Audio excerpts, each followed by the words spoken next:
Will the rescue package for Greece bring stability to the Eurozone? In the interview, economic analyst Jörg Rocholl. Mr. Rocholl, EU leaders have agreed on a second rescue package for Greece. A raft of measures have been decided to lead Greece out of the crisis. Is this a long-term solution? First of all, this new package addresses many of the issues that were short-term problems. For example, the fact that Greece was unable to secure capital in the markets, so have the means to meet its current financial commitments. But it's not clear if the money that's being given to Greece now will last long enough. A lot will depend on whether or not Greece is able to push ahead with its reforms, and on whether or not politicians are serious with what's being called the Marshall Plan for Greece. That's the big question, and the next few years will tell us.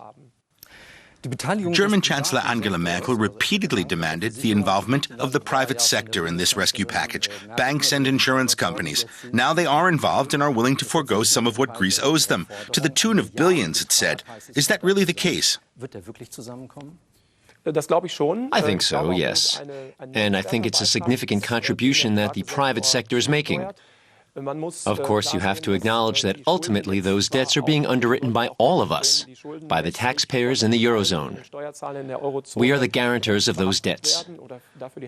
But on the other hand, interest rates, for example, are not guaranteed. So on the whole, it's a significant contribution the private sector is making, and a genuine success for Germany's position. Of course, the summit wasn't just about help for Greece, but the whole situation in the Eurozone, on the markets, the overall stability of the Eurozone. A lot of decisions were made. What is your assessment? How long will the market stay calm? Is it sustainable? I think that, first of all, the situation in Greece will calm down significantly. There's bound to be another turbulent phase when we get to the technical default, in other words, when we reach the point where Greece actually defaults on its debt. But that will only last for a few days, a few weeks at most. That will be the stormy moment in Greece. But the bigger question is whether the markets then start looking to other countries again, Ireland, Portugal, Italy, Spain. That will be a bigger problem than the actual situation in Greece. Und das wird dann wohl für die größere Unruhe sorgen als die tatsächliche Lage in Griechenland. What's your opinion of Chancellor Merkel's actions? She put pressure on Greece to introduce austerity measures before offering any assistance. That led to turbulence on the markets and at times violent protests in Greece. Do you nonetheless think this was the right strategy, or what else should the Chancellor have done? Strategie zu fahren oder wie hätte eine Strategie aussehen müssen?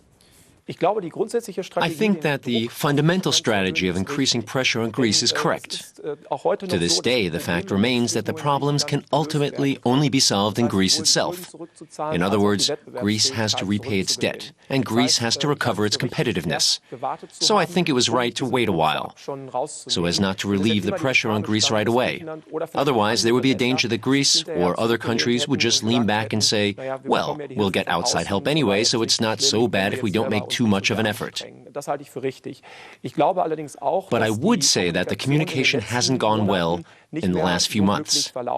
There were lots of different opinions coming from lots of different places. So what was really important is that at this summit we finally had unified communication from all the EU states again. Let's go back to the Greek economy. Many experts are still very skeptical, despite the latest rescue package, because of the desolate economic situation there. What can Greece do to get back to economic growth? Well, first of all, I agree that there's a great deal of skepticism. That comes from the report from the Troika, as it's known, the European Commission, the European Central Bank, and the International Monetary Fund. A lot of people were very critical of the first rescue package back in 2010, and it became clear that the first year or so just passed everyone by, and the things that needed to be done weren't being done.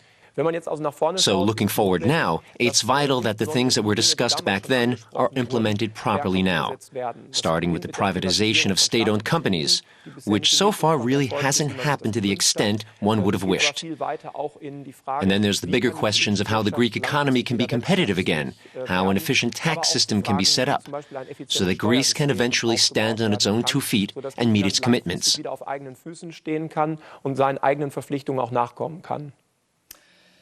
It's also clear that almost all the Eurozone nations have a debt problem. For years, they've spent above their means. And the financial crisis 2 years ago exacerbated the problem because countries already on the edge of the abyss postponed the need to deal with that. Is this now the payback for having ignored the problem for so long? Absolutely, yes. Ever since the euro was introduced, we've had this problem. And above all, we've seen countries like Germany and France basically ignoring the sanctions that would have been necessary to discipline those countries. In that sense, they set a very bad example, the countries that are now in the focus of this crisis. In other words, what was agreed in the Maastricht Treaty and the sanctions laid down by the Maastricht Treaty have been willfully ignored. And to an extent, it's the consequences of that that we now have to live with. Und das sind in gewisser Weise jetzt die Folgen und die Konsequenzen, mit denen wir leben müssen. This euro crisis has unveiled a very fundamental problem. We have a single currency in Europe, but we don't have a single financial policy. In other words, countries of quite different economic strength have all been bundled together with one currency. Was that the initial mistake, not having a single fiscal policy across the European Union? It's certainly a challenge that these countries are all so different. We have strong economies at the core, Germany with high growth rates and a very competitive economy, and then we have Greece with its huge budget deficit and a very uncompetitive economy. So those are the challenges that a central bank has to face up to if it's trying to implement a unified policy. But at the same time, the rules were set up to apply to all these different countries with the same sanctions for all of them. And that is the mistake that was made, and the one that will probably cost us the most in the long term.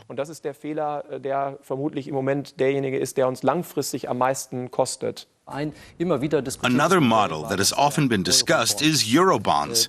Bonds issued not by individual governments, but by all the Eurozone nations together. That idea has been shelved for the moment. But do you think Eurobonds would be the best way to solve this crisis in the long term? No, I think Eurobonds would be the wrong way to solve this crisis. We've had the problem of countries living beyond their means and taking on more debt than they can manage. They've done that in the hope that others might come to help them if they needed help. And the motivation to do that would be even greater if the Eurozone nations took on joint responsibility for any individual nation's debt. So at this time, I would have to say I have a very critical view of that idea. Where do you see the euro in 10 or 20 years? I think a lot depends on what happens over the next few years, especially in Greece, on how well Greece actually manages to implement the reforms it's decided on. It's important that another year doesn't just go by without the things being done that need to be done to take Greece back into growth and make its economy more competitive. And the same applies to other countries such as Italy. And if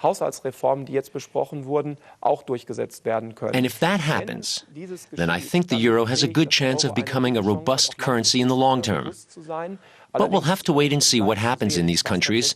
It's crucial that we in the European Union monitor closely what is actually being done in these individual nations and how good the austerity programs are that they have introduced. Mr. Rocholl, thank you for talking to us.